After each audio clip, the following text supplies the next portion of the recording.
The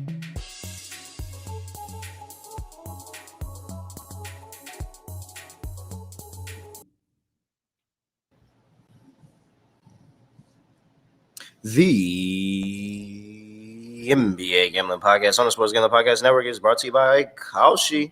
Make real money predicting sports. Kalshi is available in all 50 states, and you get $20 for free with promo code SGPN. That is Kalshi, promo code SGPN. Yes, sir.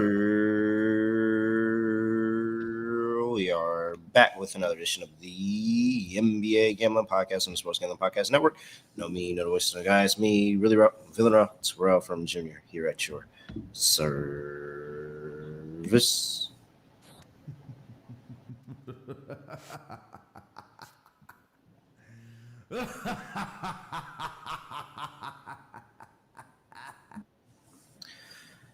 Oh man, oh man, oh man, oh man, oh man.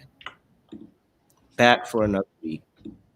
I've had a lot of things go on between everybody criticizing the refs.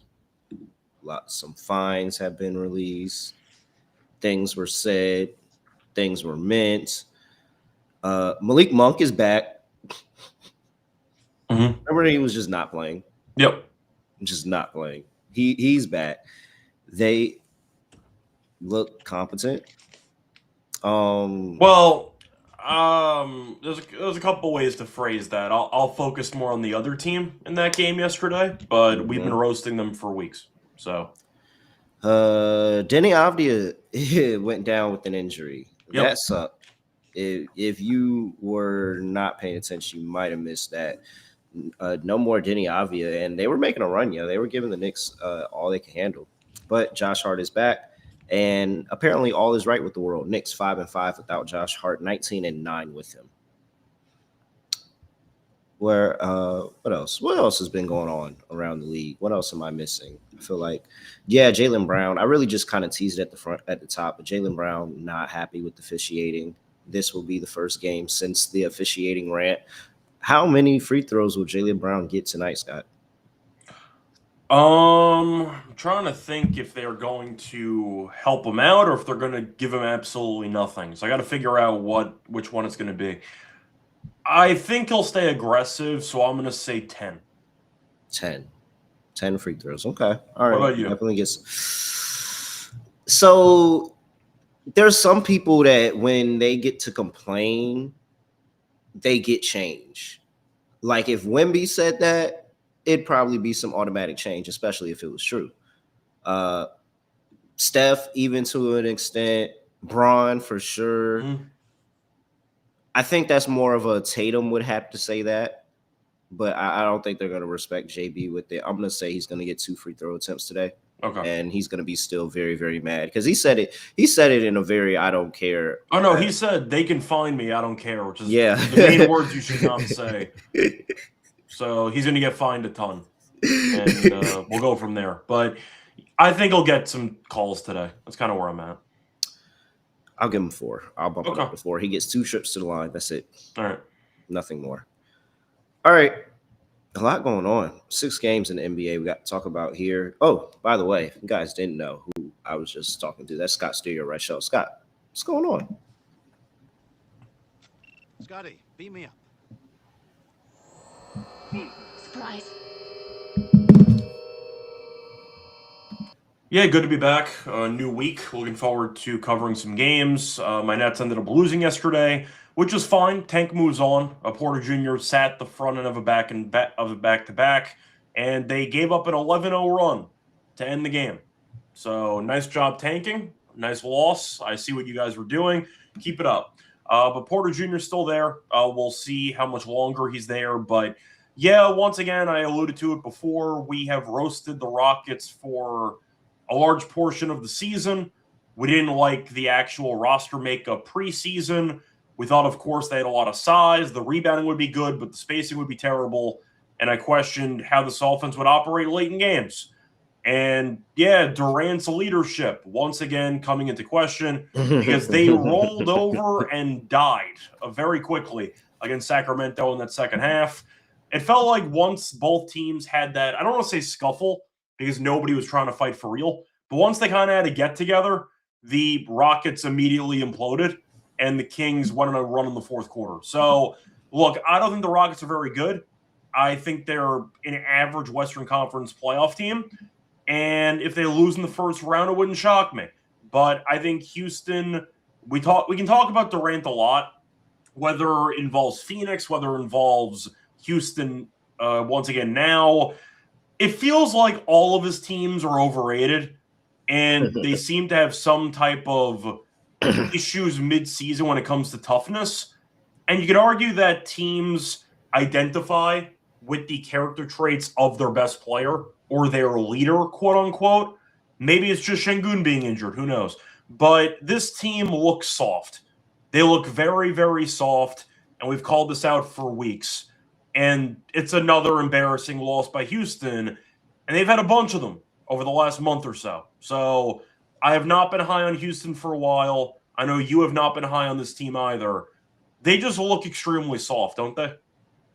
Yeah, without Şengün, they are just a regular playoff team. With Şengün, they're the fourth best team in the West, and that's just what it's going to be. Like, I'm pretty much stacked up OKC, San Antonio, Denver, healthy Denver, yeah, healthy Denver, and then like who cares? Like, I think it's probably the Rockets after that. Maybe even the Clippers at this point. It might be the Clippers at this point. Well, the Clippers If might they not get decide into the playoffs. Yeah, it depends how the Clippers decide to keep this whatever run they're going on. They put themselves behind the eight ball. But, I mean, just straight up on the court, yeah, the Rockets still, I think, are one of the best teams when Şengün is healthy. But this version right now is just – Well, I'm going to ask you, though, what do you think it is? Because we've talked about them even with Şengün blowing a bunch of fourth quarter games. They don't have the scoring. They don't have the scoring. It's Şengün is going to give you a minimum 20 a night, maybe even more any given night. And he's going to create for everybody else. He's going to suck in the defense pause and then be able to give Jabari Smith Jr., Amen Thompson, who probably doesn't need to be shooting them, Tari Eason, Kevin Durant. Shooting again like 19% from three? Yeah, it's really bad. It's really bad. So they have no spacing at all. They have to trade for somebody. But I do think it's worth talking about how all of Durant's teams seem to be pretty soft. And that does go into the narrative once again throughout his career that he's a follower and not a leader, which sounds extremely cliche. But I feel like the results speak for themselves, don't they? I think he would tell you something to that extent. Maybe not those words, but I think he would tell you something to that extent himself that, you know, that's just not the part of the job that he likes. He just wants to go hoop and like.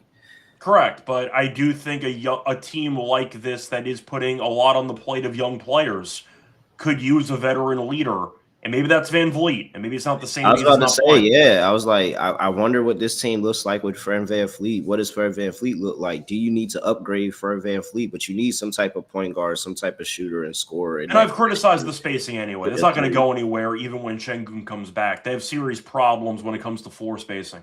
But it does feel like this team crumbles in the fourth quarter all the time, and that does fall on Durant's shoulders, does it not? Yeah. And also shout out to the Suns, who have a better record than the Rockets. So no, the Suns are legitimately better. If you told me the Suns were the fourth best team in the West, I wouldn't be surprised. The Suns are good. Like they're legit good. I don't know if Ott's going to win Coach of the Year, but he should be a finalist. He's really good. Yeah, it's the top three teams. If you're not the top three teams in the West, it's anybody's game. But yeah, pretty much. I think there's three legit teams that can win. I think Houston could be a one and done in the playoffs. I'm not saying they're going to be, but it wouldn't shock me if they were. Anybody else outside them top three, if you said they were one and done, wouldn't be surprised. Yeah. All right. Hey, it's a new year, new gear over there at the Sports Gambling Podcast merch store. A whole bunch of new items for the new year, and you can get 10% off everything in the merch store. Make sure you use that promo code 2026. 2026. Make sure you use that promo code. Get 10% off anything you want in the merch store. That's store.sportsgamblingpodcast.com. All right, let's get into the slate. First game up, only game at the 7 p.m. window on the East Coast, that is. We have the Utah Jazz on the road going to play the Cleveland Cavaliers. Cleveland's laying 13.5. 250. 250.5 is the total in this one. Oh, Scott, are they expecting points? 250? Are they expecting points in this one? Nurk is questionable. No, I'm sorry. Nurk is probable. Ace Bailey is questionable. And then, Niang Kustler out. You knew that. And for the Cleveland Cavaliers, you got Dean Wade is out and Max Strus is out as well, of course. All right. Well, Utah is on the road. So I mean, we know that they don't play any defense, especially on the road. So, but I will Cleveland might walk you. into 1-4. I will challenge you that they have gotten a large number on the road in 3 of their last 4 road games, I believe it is, or not road games, or like something like that. They were catching 19.5 against OKC. They lost that one by 4, if you remember. That went to overtime. They almost won that game. They played Golden State in Golden State. Yep. Catching 12.5. They lost that one by 9. They were in that game too. Now, the game before that, they were in LA, not in the real LA, but the Intuit Dome. Well, I mean, I guess they lost the Clippers, and they got smacked. But the game before that, yeah, they buried San Antonio. Yeah, and they won outright. Yeah. So I just want to I understand it is Utah on the road, but I just want to put that into context. I've noticed that when you've completely said they're down and out and not in the game on the road, recently, 3 of the last 4, they have found a way to get it done. So you're picking Utah because you still don't trust this Cleveland team, right? I mean, do you want to lay 13.5 with Cleveland? Like, does that feel great to you? They just lost to Denver outright. Not at all. The same line. I don't want to lay that. I mean, right now, Keontae and Laurie are both not on the injury report. So I'm not going to lay 13.5. If I was going to, I need at least one of those 2 guys out. So I think I am going to go Utah, but I am not going to take the under. I'll put it that way at 250.5. I mean, Cleveland's had a bunch of high-scoring games too. Minnesota has prided themselves on being better at defense recently. Go Bears getting buzz again for a Defensive Player of the Year award. I doubt the voters will ever give it to him again, but right now he's getting buzzed to actually get the award. They played them twice, and the second meeting landed 280. 280. And the first game landed 253. So I still like the over in the game, but I'm not taking I'm not laying 13.5 with Cleveland. This is the ultimate get up spot. How many times do you lose a game by 55 points? Yeah, doesn't happen. Like how many times it doesn't happen often. You have to, like, as a man, you just have to have some pride in the next game of like, we're not going to go out there and embarrass ourselves like that again.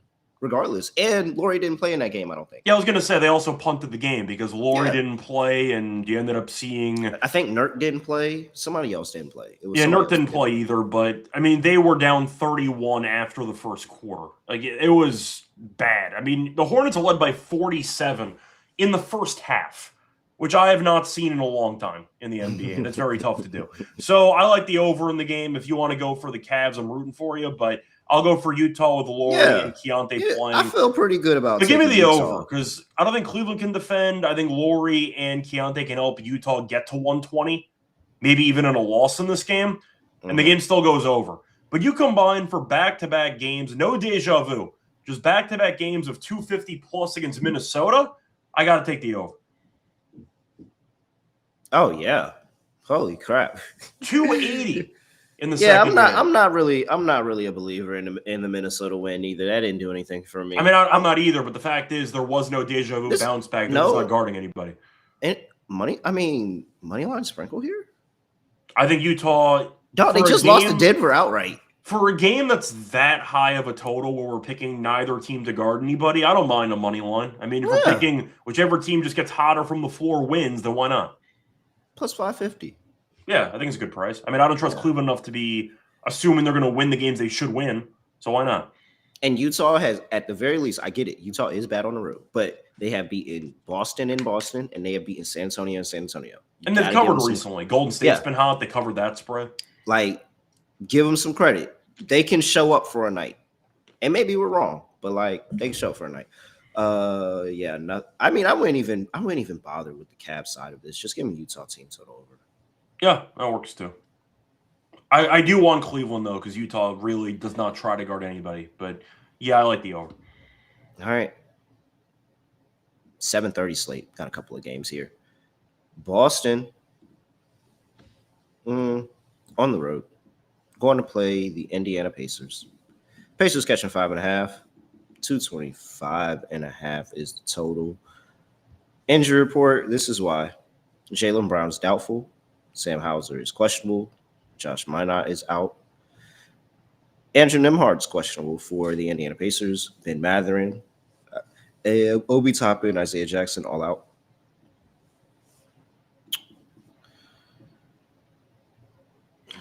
I mean, Indiana's played a bit better lately. I wouldn't say that they're good, but at least they're showing some pulse, which we didn't know they had. Shout out to Rick Barnes, 1,000 wins. Carlisle, close enough. Carlisle. It's fine. They have the same. It's one of them Ricks. They have the same NCAA titles anyway. Who cares? It's fun. It's one of them Ricks. Barnes just hanging out in Tennessee. And shout out to them for getting it against the Charlotte Hornets. Yeah, and then after that, they immediately buried Miami. But that's such a classic Miami loss, so I don't know if that means anything. But they won 2 in a row. That was a lot. That's like 1,000,000 points for Miami. Yeah. So my concern always was going to be the Jaylen Brown free throw angle, but like now that he's not going to play in the game, which I don't know who that's a chess move on, who's good chess move that was for him not to play. But for the record, I see him doubtful, so in theory it's possible, but I doubt it. He's got back spasms. That's something that's going to linger for a couple days. So I doubt they're probably milking it and saying he just got beat up so much in that game and got no fouls, and now he can't play. Look at this. Like, are you saying that he's the guy in the store on Friday, my neck and my back? Is that what you're saying? That's Jaylen Brown? Ow, trying to get some calls? Ow, look. Yeah. Like, come on. I forgot the name of that character, but I know the actor, R.I.P. That's Witherspoon, isn't it? What? The my neck and my back guy? I don't know. Isn't that John Witherspoon? Oh, yeah. Yeah, R.I.P. But either way, my neck and my back, he might not play. It's like after you end up getting into some type of accident and you end up going to the courthouse to try to sue somebody, and you got a neck brace on, you have like the cane, like you know what I mean. You got crutches on. Yeah, that's Jaylen Brown right now. Chat likes J Huff under rebounds. The 2 people said it, so I guess the chat likes it. So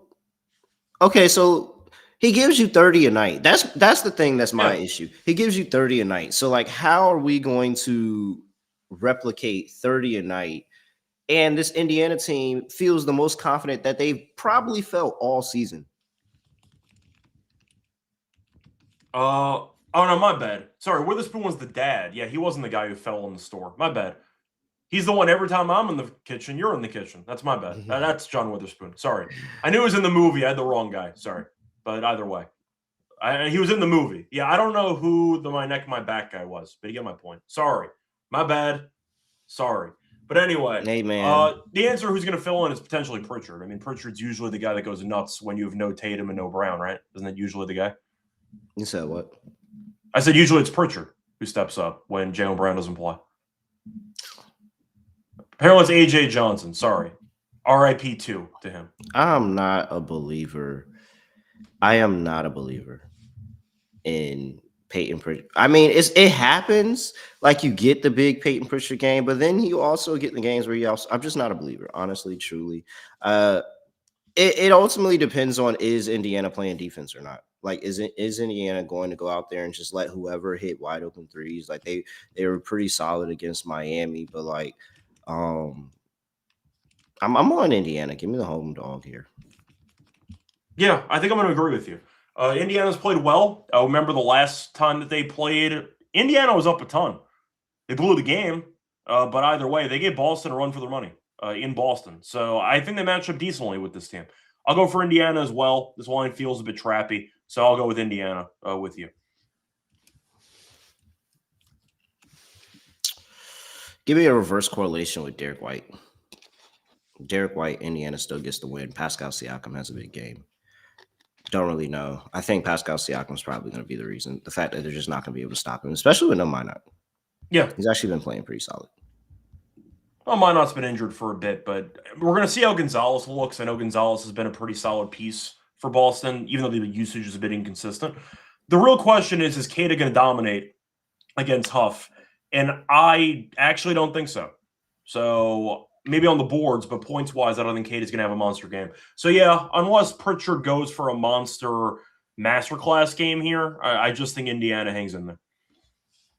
Yeah, I don't see it. All right, Rick Barnes, Carlisle, whichever one you are, figure it out. Yeah. 225.5. I mean, it's got to be just them hitting shots. Like, are they going to hit the threes today? You're going to need both sides of the total. And I just think that it's just not as consistent. If I like Indiana get the game, I think that they play a little bit of defense here. And so maybe it's like this feels low, but again, Jaylen Brown accounted for so much of their offense of Boston, and probably the reason why they're 24-14 right now. I just have a hard time to believe that they're going to figure it out in this game without him. So I think under actually is the play for me. Yeah, I'll go for the under as well. I do think that you can make an argument if Indiana is going to get killed, it is correlated, and that way Boston will probably score a bunch of points to cover. So I think it's correlated. If you like Boston, then take the over. But with Indiana, they gave up 99 against Miami, gave up 112 against Charlotte, who scored 150 against Utah. So holding them to 112 is actually pretty good.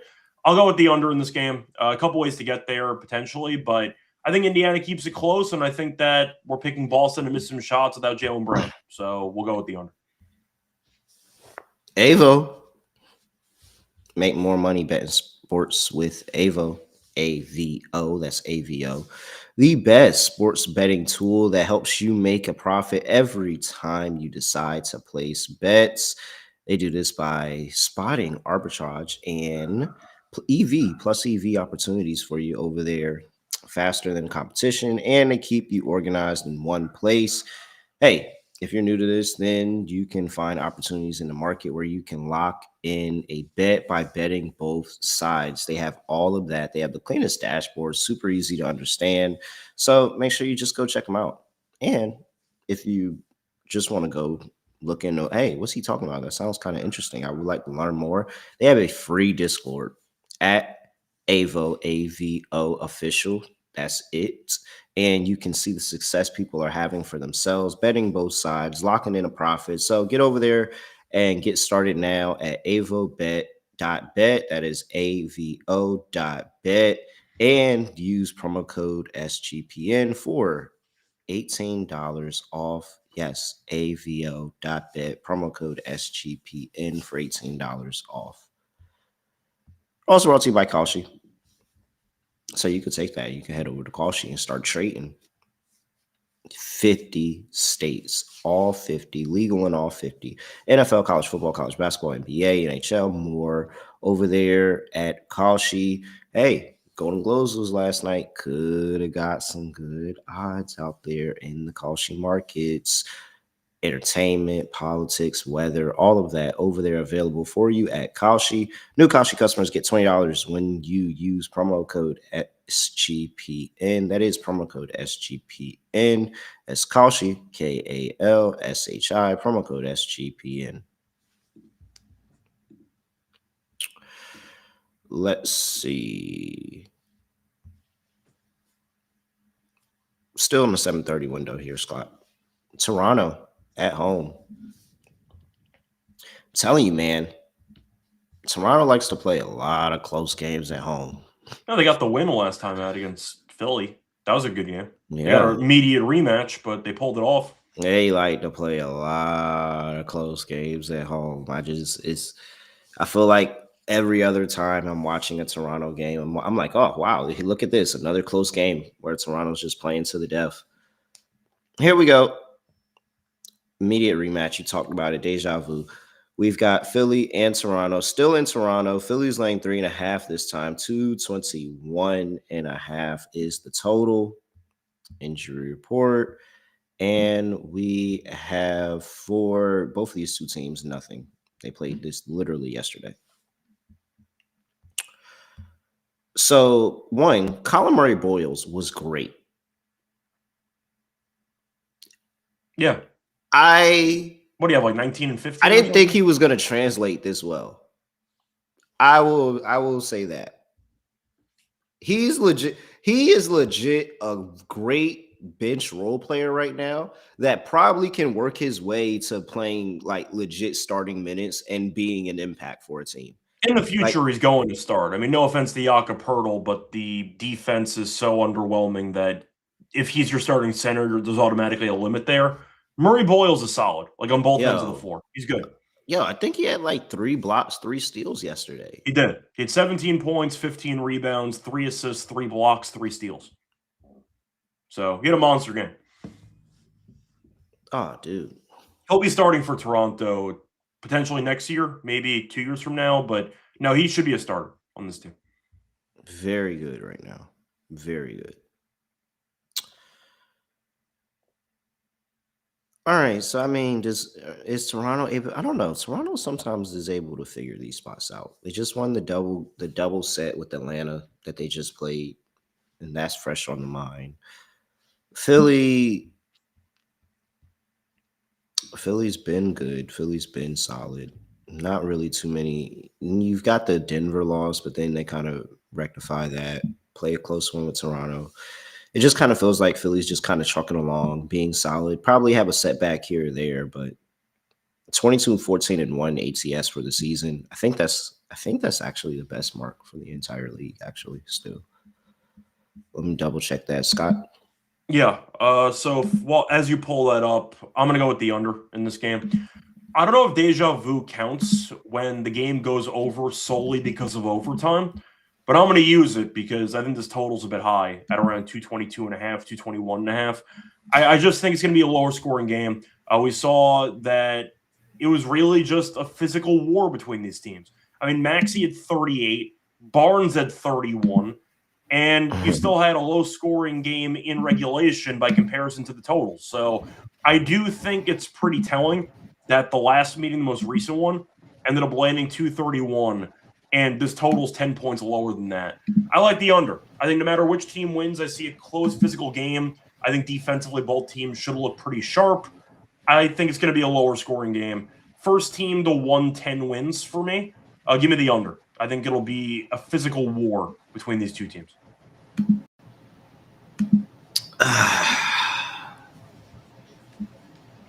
I have to ask you, though, as the deja vu guy, do you count deja vu unders when a game only goes over because of overtime? Yes. That's actually where you should love it. So because it more than likely they're not going back to overtime. So yes. That's what I'm thinking. Great play on the under, Scott. Very, very good play. Also, you have Ingram and Barrett are questionable, and Embiid and George are questionable. There's a chance that some guys sit in this game, so that's also a possibility. Give me Philly. Okay. I'm going to trust them. By the way, second best record in the NBA ATS. You want to know who's number 1? Wait, since when? How long are we talking here? No, entire season. Oh, entire season. Yes, second best record. Number 1. I'm trying to think if the Nets would be up there, because they've actually been competitive in a lot of games. I'm going to say Nets. Screw it. No, Nets are not there. Okay. Nets are 18-17-1. All right, that's worse. Phoenix. Oh, of course. Okay. Down there in the valley. Yeah, dude, that makes sense. 70% of their games they are covering right now. Okay. Like I should have guessed Phoenix. Them. That's my fault. Nobody. I thought you were asking because it was going to involve one of like the teams that I root for. But no, it's just Phoenix being underrated. Yeah, that sounds right. Okay. I don't know. I'm kind of rooting for Phoenix now. No, I have been rooting for Phoenix. I'm kind of rooting for Phoenix. Phoenix is fun. They got rid of Beal, they got rid of Durant, and you know what? The franchise looked like it was going to be in shambles, and now they're a playoff team. Like I like what Phoenix has done. And I like what Philly's done too. Is just Paul George has really ruined it for me. Even Joel Embiid looks better when he gets out there, but Paul George really ruins it for me. I like how Philly looks this season. I think long term, those contracts are going to sabotage their future for the next 5 years, but they look competent right now. Hopefully, Embiid stays healthy. All right. Under is easily the best play in that one. Yep. Perfect deja vu angle, Scott. I mean, literally the perfect deja vu angle right there to back. Oh, look at that. Sam Levitt, LSU. Okay. I mean, I guess that's a leg up. From Arizona State, yeah. I mean, you're going to the SEC. You get to play for Kiffin. He's going to put up crazy stats with Kiffin. I mean, he better be good enough. I think he will be. I like Levitt. He was good at Arizona State. Oh, we'll see. We'll see if it translates. Everybody might not translate over. And then now, well, I mean, to be fair, he's going to be compared to Nussmeier, and we all know how that went this season. So, not exactly a tough act to follow from 2025. So, all right, we'll see how that goes. 8:30 p.m. on the East Coast. The Brooklyn Nets. Scott's Brooklyn Nets. What a tanking performance. 11-0 run in the final 2 minutes. Well done. Exactly what you're supposed to do. Well done. On the road, they're playing Dallas. What part of the season are we in? I won't do it. It is 25-50, though, combined for these two teams. Very, very close to being a toilet bowl game.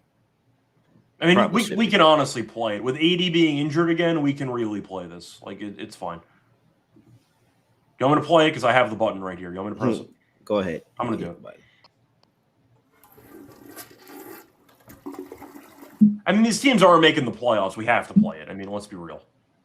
AD being out indefinitely. Brooklyn was close for. Brooklyn was like 2.5, 3 games back from a 10 seed at one point. Yeah, I know. And now they're rumored to trade Porter Jr. and they punted a game against Memphis down the stretch. Yeah, that's the new thing. Porter Jr. is now Golden State Warrior, from what I'm picking up. Well, the Nets are going to trade him because he doesn't fit the timeline of this team. But Porter Jr. has been incredible. So if you want to maximize trade value, you should trade him.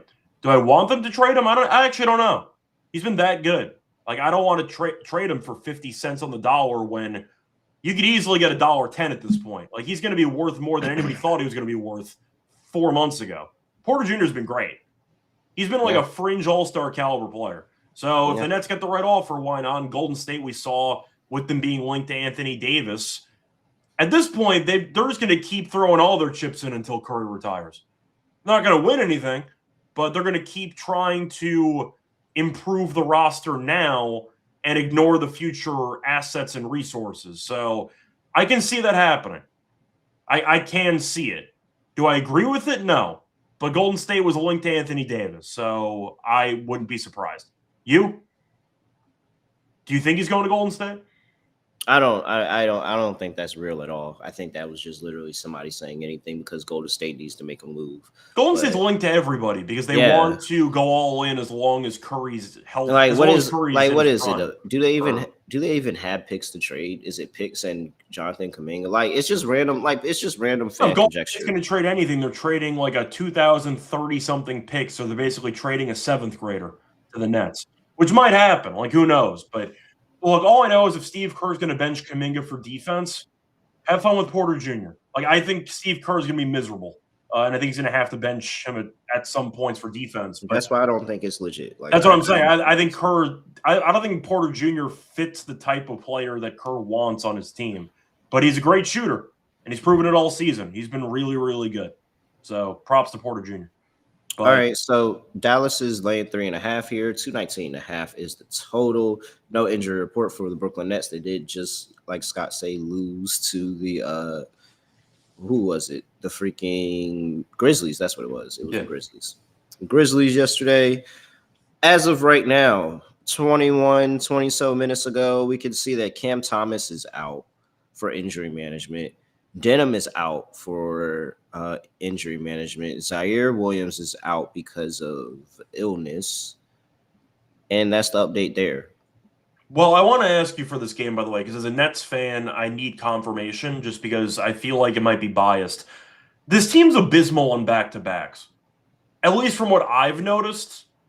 I don't know if you have any stats in front of you, but selective recall tells me the Nets usually get buried in back-to-backs.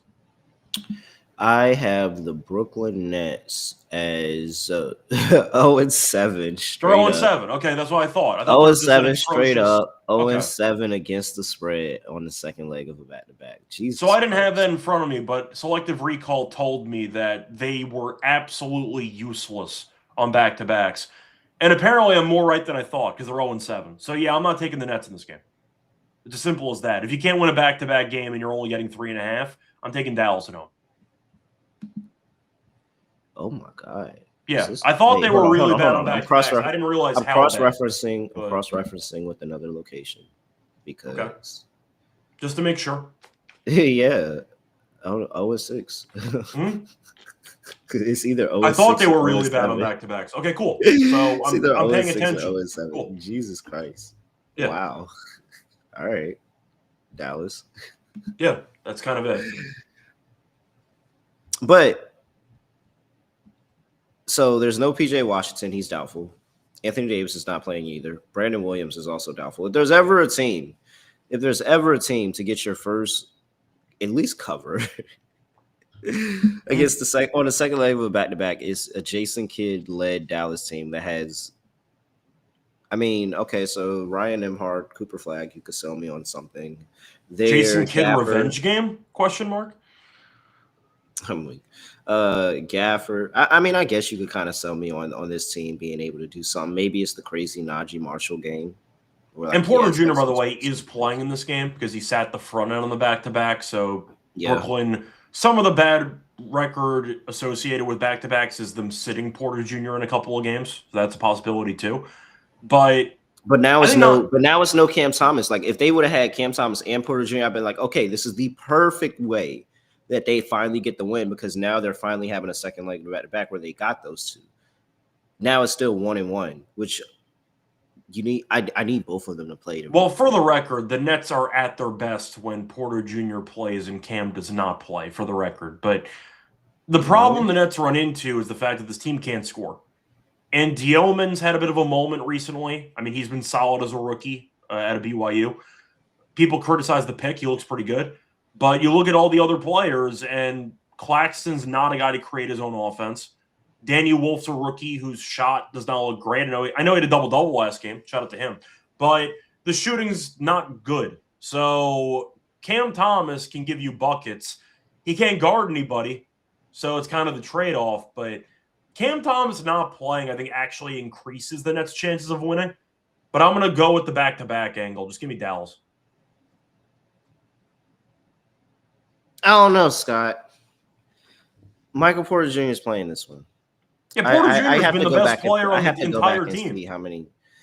If there's ever a time to finally get a cover, I'm not a believer in Dallas. Yeah, I'm gonna go against you.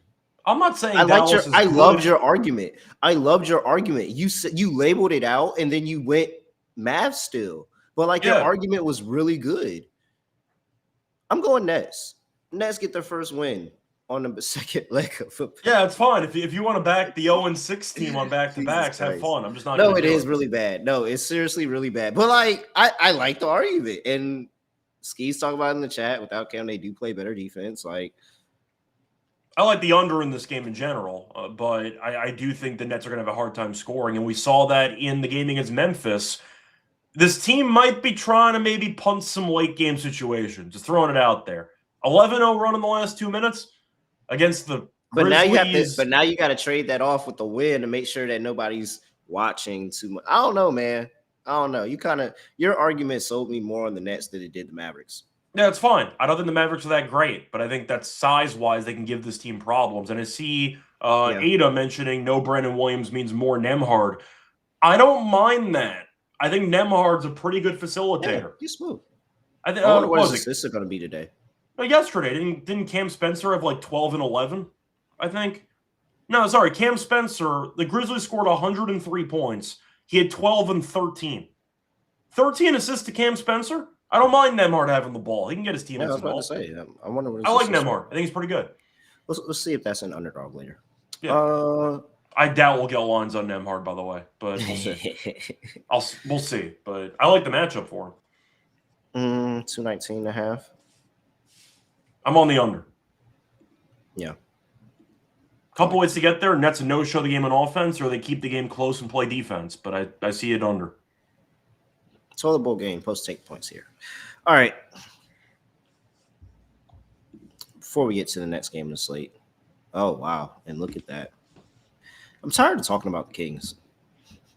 Hey, they won a game. Put some respect. They blew out the Rockets. Like the beam. The electricity bill went up. Good for them. It's hard to talk about. Before we do that, though, we just talked about Underdog. Let's see if we have Ryan Nemhard and Underdog. I might have to send a text out to one of the guys, tell them to get him added. I mean, I feel like it's pretty updated who's gonna play. Like they know. No, he's not up here. Boring. A lot of Cooper Flag here today. Oh no, 6.5. There we go. Higher. 6.5. It's a little 1.05x, Scott. A little spicy on there.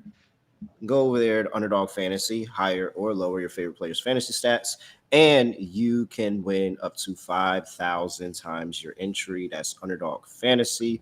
Make sure you go over there, use their new offer for customers. New customers, play just $5, get $75 in bonus funds when you sign up with promo code NBASGPN. That is NBASGPN. Underdog Fantasy. We're probably going to be adding that in Underdog. Ryan Emhart higher, 6.5 assists. There goes pick number 1. We also have Rhythm, really, really, really good in the NFL season. They were 22-12 on reception props and 6-1 on pass touchdown props. Like very, very good in the playoffs. They had it going. That was last season in the playoffs. What else did they do? 2-0 on their interception props in the playoffs.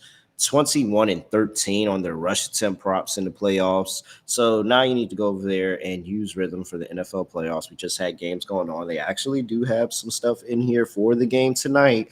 Good luck to my good pal Mike Tomlin, 757 native. Hope he's able to get it done. Also, head over there, go premium. Use that promo code SGPN25 when you download Rhythm, and you can get 25% off your first month of Rhythm. Go over there, use that promo code SGPN25 over there at Rhythm. All right, here we go. Sacramento Kings at home, welcoming the Los Angeles Lakers. This is coming immediately off of the Kings getting a very, I guess, solid win for them. Yeah. Against the Houston Rockets, 111-98. Russell Westbrook had a really solid game in that one. Started to take things over. Malik Monk showed that he's a legit NBA player. I feel bad for Monk that he's still stuck on Sacramento. He was like the only guy on the team with trade value, and yet he's somehow still there. And he was on the trade market last year. They didn't do anything with him, and now look what happened. Like, you should have traded him. Monk you might as well trade. That's what we need to start doing. Let's start tracking the guys that they're just talking about. We're trading, and then you get to the trade deadline and they don't go anywhere. And what they do, because you might as well have traded Malik Monk last year. You didn't get anything for him in the whole year that we're now here. And it's a shame because Monk could really help out some playoff teams. He would be in the running for 6th man of the year if he got actual minutes on a good team. I think Monk's a really talented legit trade value, and you did nothing with it. Like, so what the Kings do. Lakers laying 9.5 on the road here. 228.5 is the total. I don't have an injury report for you because Kings played yesterday. For the Lakers, looks like Austin Reeves is still out. That's basically it. That's for Sacramento, Schroeder's still suspended. I don't know if he's allowed in the building because Luke is going to be there, so he might try to fight him while he's sitting on the bench. But Sabonis is still out, so nothing new for both teams. I mean, do you want to lay 9.5 with the Lakers? Because I really don't. But you could argue the Kings off a win. Classic letdown spot where they just get buried. But I don't trust the Lakers enough to blow out anybody because they can't guard anybody. So I like the over in the game because I don't think either team's going to play defense. So give me the over. But what do you think?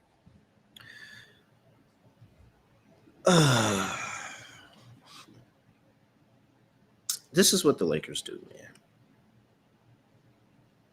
And I get it. I could understand, all right, yeah, the Kings kind of getting a little bit of momentum. But, like, dog, this is literally what the Lakers do. They beat the bad teams and get you give them a by every bad team, and they just go ahead and beat them up, man. Yep. Now, I do admit 9.5 is a lot of points. But like, how much do we trust Sacramento? None. We think this team stinks. Like, was that game yesterday more about Sacramento or more about the Rockets? I said it was more about Houston. I called them soft. They had a scuffle in the third quarter and got buried after that happened. I think Houston's just soft, but it's not really a Kings takeaway for me. It was a Rockets takeaway for me. I'm assuming you agree with that. Yeah. Lakers lost back-to-back games. Yeah. Give me the Lakers. I think that one, I don't have any trust in the Sacramento Kings' ability to actually score the basketball. Okay. They still only got to 111 yesterday. Games before that, 103 Golden State, 98 to Dallas, 98 to Milwaukee, 102 to Phoenix. Like, it hasn't been consistent. Maybe Malik Monk playing actual basketball kind of does something and gives them somewhat of a boost, but do I trust that? Do I even trust the team's belief in him? No. We just roasted them about it earlier. So like, I have no faith in that. I don't have any faith in Sacramento Kings actually being able to score the basketball. And then I don't trust them defensively, where Luka could go out here, have some type of game. Maybe Bron turns back the clock for a game. They start just getting everybody else going. Jake LaRavia on the inside, maybe a little bit of DeAndre Ayton in there. Like, I could see the avenue for the Lakers to just do what they randomly do, is just put up a bunch of points on bad teams. Mm-hmm. But I don't see Sacramento being able to keep up. So if this turns to end up being an 11-point, 12-point loss, I would not be surprised. So yeah, I'm going to just go ahead and fade Kings. Give me the Lakers. I'll lay the 9.5 on the road. I mean, I'm assuming if you like the Lakers, it's correlated to the over, because you just think the Lakers probably walk into 120, right? 120, 125. I would just take Lakers team total over. I wouldn't even bother with the Kings side of ball. I don't want any type of full game over with this Kings team, because I don't trust that they can even get to 100 any given night. Yeah, that's fine. I'll go for the full game over, though. Just knowing the Lakers not really being able to guard anybody. I think the side's tricky because the Kings are still really bad, and one good game doesn't change that. The Lakers still beat bad teams. I think they could end up covering this, but I'd rather not bother. You can probably find a better line in-game at some point, because the Lakers will no-show a quarter, and the game will randomly be close at halftime or something, but I'll go for the over in the game. Just give me no defense being played. Give me Sacramento team total under. Really? That was not what I was expecting. I don't like. I understand what you're saying about the Lakers defense, but like, they're better. They're way better on the road than they are at home. And this Sacramento team can't score. Their best effort is getting over 100 points. Yeah. They're really sitting like, I don't trust this offense. Yeah, but you forgot to account for the Westbrook revenge game. Just kidding. So we'll see how Westbrook does. That means he's probably going to take like a bunch of horrible shots. Probably make it way worse, especially after he was hitting some big shots. Did you see the 3? Yeah. Like, he was hitting some big shots yesterday, so that probably wears off. Yeah. No. I'll go over and call it a day. I'm probably not going to bet this game. What's next? Charlotte on the road, going to play the Los Angeles Clippers. Clippers laying 4.5, 223.5 is total. Injury report, and we have Bridges probable, Sexton questionable, Plumlee out, Kawhi's questionable, Derrick Jones Jr.'s out, Bogdan Bogdanović out. I mean, this team is probably worse if Bradley Beal's out on the court right now, right? Yeah, that was addition. That was addition by subtraction at this point. That's I think how most people feel. All right, so the Clippers had that little bit of a resurgence. Charlotte had a little bit of a resurgence as well. Both of these two teams are 8-2 against the spread in their last 10 games. Just straight up, the Clippers have actually won 8 games. Charlotte's won 5 of those, but hey, that's pretty solid for Charlotte, who is also a respectable 23-16 against the spread this season. And they've been good on the road lately. They're 7-13 this season. The last couple of road games, though, beat the Jazz by 55, beat the Thunder outright in a blowout by 27, beat Chicago by 13. They lost to Milwaukee by 1. That game was close. Ended up beating Orlando by 15. They've been good on the road lately. Props to Charlotte. I mean, the OKC domination is crazy, but still, I mean, they've been good on the road. Very, very good. With that being said, they just won a game by 55 points. Yep. Dog, I want to fade that. I want to say it's not true. But I don't know. For the record, quite questionable again. He's playing through a knee issue. Well, one, if Kawhi's out, it makes my job easy. Just saying, I think he's going to play because he had 26 last game, but apparently he's worked. Sorry, I think it was an ankle issue, actually. But he's been playing through an injury for the last week or two. You wouldn't really notice because he had 26 points against Detroit. Yep. But, yeah, I'm assuming he's going to play, but it's not guaranteed.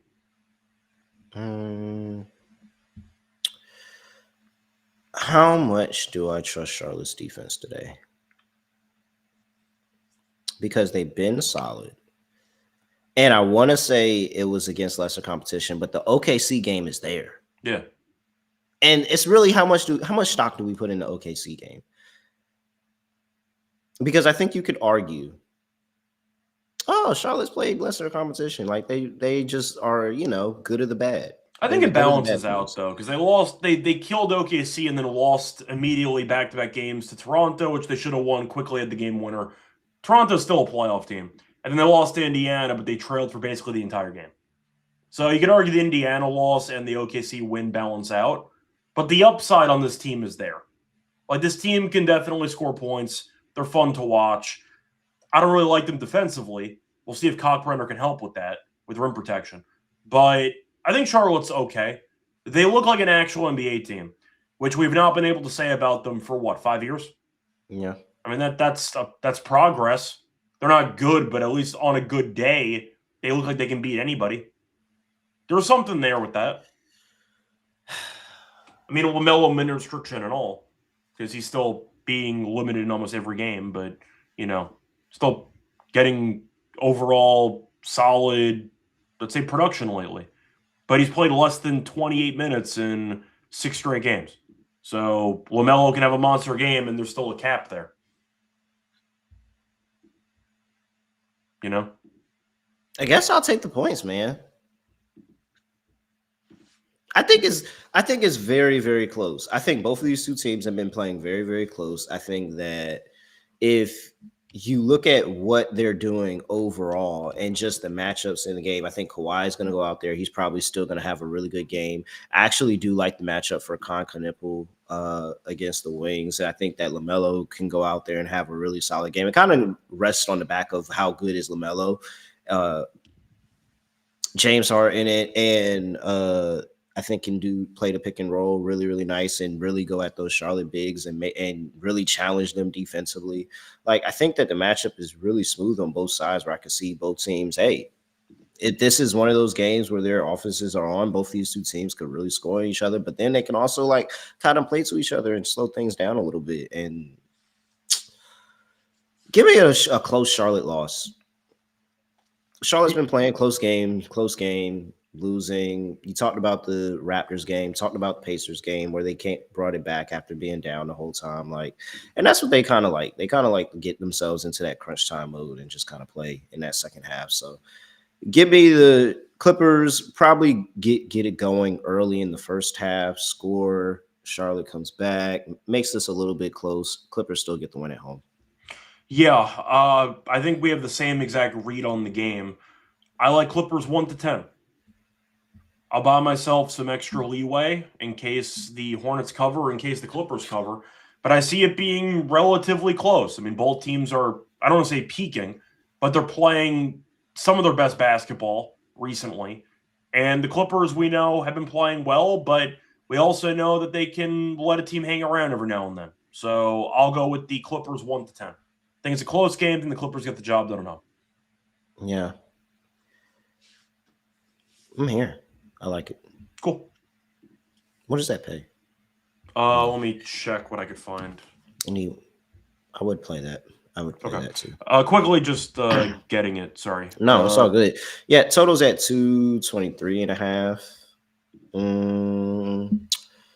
Yeah, but I mean, these two defenses have been solid recently. It was still 95 points given up to the Jazz, even though they scored the 150. So Mm. I can see this. I can see both of these two I'll go teams under. matching up pretty well, and it I'll can go go under. under. Yeah, I'm really more 50-50 on it because I really do think it's a possibility where they just can't guard each other, but I think they'll be fine. I mean, I like how the Clippers defense has played lately, so I'll go with the under. But Clippers 1-10, by the way, is plus 220.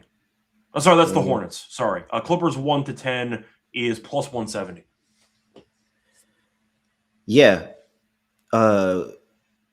Who's that? What does that say? Adarios? I don't know how to say that. Yeah. Whatever. But he said Khan is the rare rookie who's much better. I think it was Amanda Hugs and Kiss that had mentioned it on a show the other time. Like, yo, do not bet Khan at home, but take him on the road. Very, very good on the road. Yeah, this might be a Khan Knippel spot. Like, I think Khan Knippel could have a really good game here. Yeah, he could. But Clippers 1-10 plus 170 is my play. What? That is great. It's a good price. Yeah. I might steal that. Cool.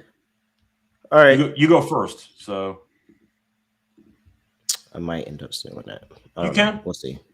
It's all community. Okay. Lock, dog, underdog. For my lock.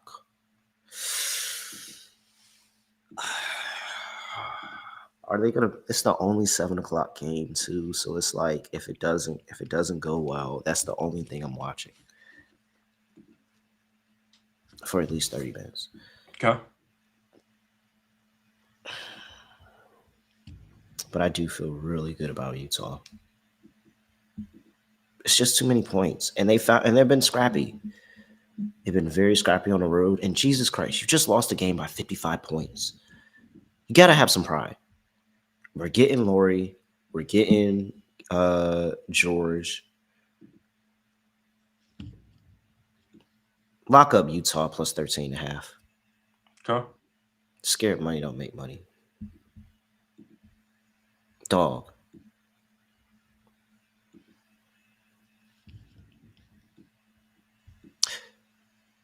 Are you just going to take the Clippers play? Because you can if you want it.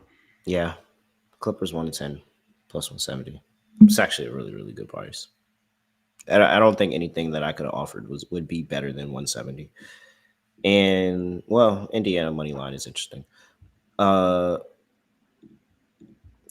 Indiana money line at plus 190 or Clippers 1-10 at. Indiana's just won 2 straight.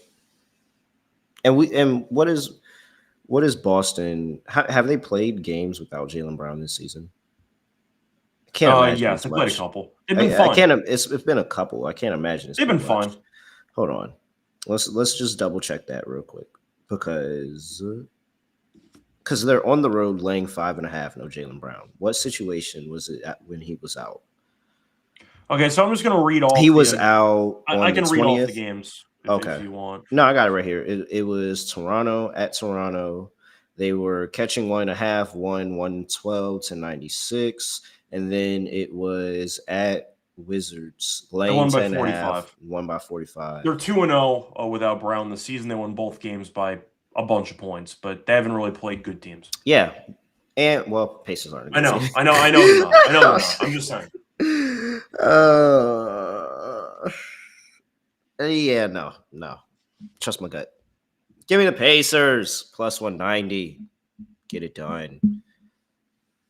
Third time's the charm. All right. For my lock, I am going to go with the Mavericks minus 3.5 against the Nets. Nets, said before, worst back-to-back team in the entire league. I think that it is definitely not a coincidence that this team, when everyone's kind of, once again, expecting them to lose on back-to-backs, that this team just shows up and loses again. That's kind of where I'm at for this one. But so far this season on no rest, they are 0-6, average ATS differential of negative 8.2. They're not close. They get buried in all these games. Dallas isn't good, but I think they'll be fine at home. So give me Dallas minus 3.5 as my lock for the show. For the dog, I could go player prop, or I could go with a potential money line play. I could take the Clippers, like I just said, and go 1-10. I think I'll do that. Give me the Clippers 1-10 at plus 170. Very good play, Scott. Can we throw out a bonus lock? Sure. Because I'm now committed to the Utah Jazz plus 13.5 because Strutters was in the chat talking about of the whole card, we take the Jazz. Yes, it's a great spot for them. But I would also like to add a bonus lock of Philly and Toronto under 221.5. I think we're both going to agree with that. I was almost going to take that, but I'm going to back the trend of the Nets instead. So I did think about that too. All right. Nice little bonus lock for the people there. Joint bonus lock, if you will. All right. Let's see. Underdog. Well, we got one. Yeah, we got Nemhard. Let's go ahead and click. Oh, I should have put it in when we talked about it, Scott. They're listening to the show. It's down to 1.03. Boo. It was just 1.05. Oh, dude. All right. Shot, I guess that's what we get. We should have made it during the underdog rate. All right.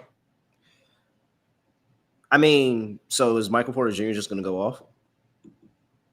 Or I don't really know, because if he's linked to trade rumors and you're resting him here or there, are you going to give him less minutes? I don't know.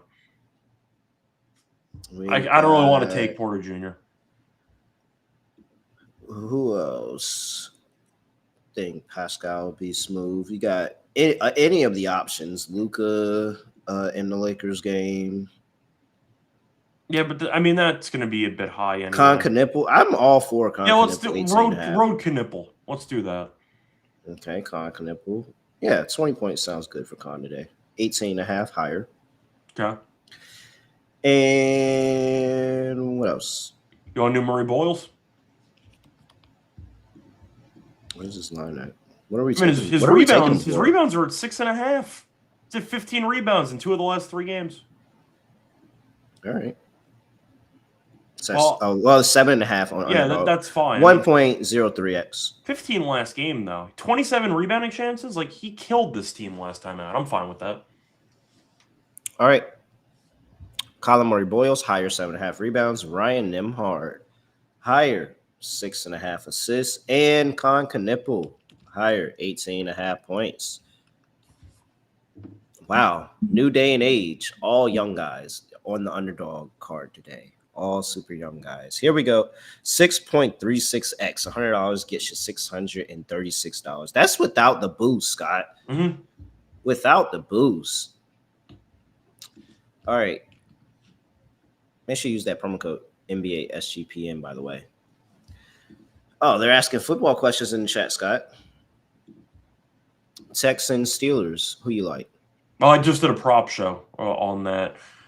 Look, I think it's going to be a very ugly game, so I'm automatically looking towards the under because I just see it being ugly. But at this point, there's a 0% chance I'm betting on Mike Tomlin in the playoffs. Wow. Like 0. Like, wow. I can't. I can't do it. Nothing? When was the last time he won a playoff game? Was it like the Browns or something? No, they got their ass kicked by the Browns. Oh, wow. He didn't. Oh, wow. When was the last time they won? I think it's been like 10+ years since he's won a playoff game. Yeah, the last playoff win was in January 2017. So you know who was the starting quarterback for the Chiefs in that game? Alex Smith. It's a good Chiefs team. That was the game where they scored no touchdowns. I believe that was the Boswell 5 field goal game. But the last time that Tomlin won a playoff game, Alex Smith was the starting quarterback of the Chiefs. And he's been retired for a while. I can't do it. Give me the Texans. Steelers +3. I like the under as my favorite play there from a side total perspective, but I cannot. I think the Steelers are just not very good. I like the under as well. Steelers +3. Mike Tomlin as a dog. Come on, man. Yeah, in the playoffs, he gets his ass kicked as a dog. It doesn't mean anything to me anymore. He's been a dog in all these games. They get curb stomped. I don't really care. Look, The Eagles lost, so I mean, I've been on a high since the Eagles lost that game. The game's going to be ugly either way, but I really just don't trust Tomlin at all. They made the playoffs, now they can lose. It's been the same script for about 9 years. That's good enough for me. I'll go for D'Amico. They win one game and then lose. Okay. That's an achievement. Yep. Very much so. I mean, Tomlin should be pissed. They made the playoffs, but they can't go 9-8. Nets get the win. No, I'm not going to jinx. They went 10-7. I'm not going to jinx Sherlock, but yeah, no. All right. Anything else for people before we get up out of here? Not really. I just said a second ago if you want some props on the Monday night game. I did a show with Adam, so I got some props there.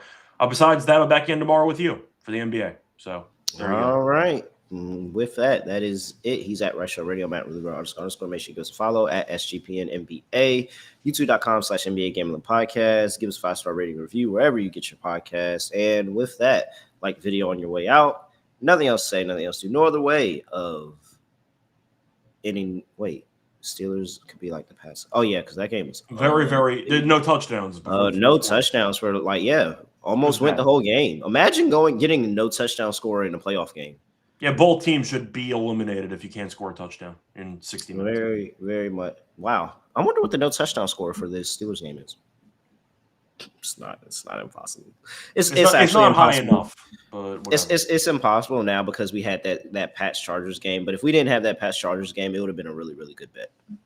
I saw Circa had no touchdown in that Chargers game at 450-1. What? Yeah. Dude. I mean, of course, it ended up losing because of the Henry catch, but still, I mean, that's a hell of a sweat. Like, you've been sick. You can hedge that live. Just start betting some overs. Yeah. And I mean, Hunter Henry should have been like one of the first players you would have bet too.